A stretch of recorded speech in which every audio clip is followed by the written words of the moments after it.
പ്രഖ്യാപിച്ച പൊതുമാപ്പ് നീട്ടില്ല. Exit pass ലഭിച്ചവർ ഉടൻ രാജ്യം വിടണമെന്ന് നിർദ്ദേശം. മടങ്ങാത്തവരെ പ്രവേശന വിലക്ക് ഏർപ്പെടുത്തി നാടുകടത്തുമെന്നും മുന്നറിയിപ്പ്.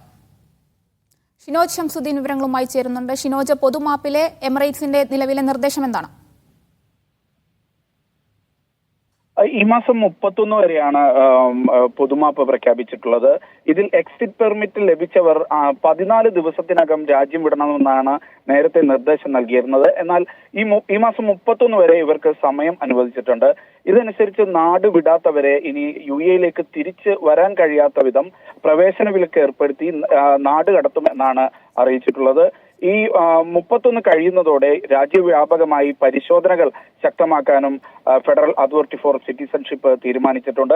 ഇത് പുതിയ കണക്ക് പ്രകാരം 7000-ലധികം പേരാണ് പൊതുമാപ്പിൽ എക്സിറ്റ് പെർമിറ്റ് ലഭിച്ചിരിക്കുന്നത്. ഇതിൽ പലരും ഇപ്പോഴും രാജ്യം വിട്ടിട്ടില്ല. ഇവർക്ക് വേണ്ടിയാണ് ഇപ്പോൾ ഇത്തരം ഒരു അന്ത്യശാസനം UAE സർക്കാർ നൽകിയിരിക്കുന്നത്. UAE പൊതുമാപ്പ് നീട്ടില്ല. ഷിനോജ് ഷംസുദ്ദീനാണ് വിവരങ്ങൾ നൽകിയത്.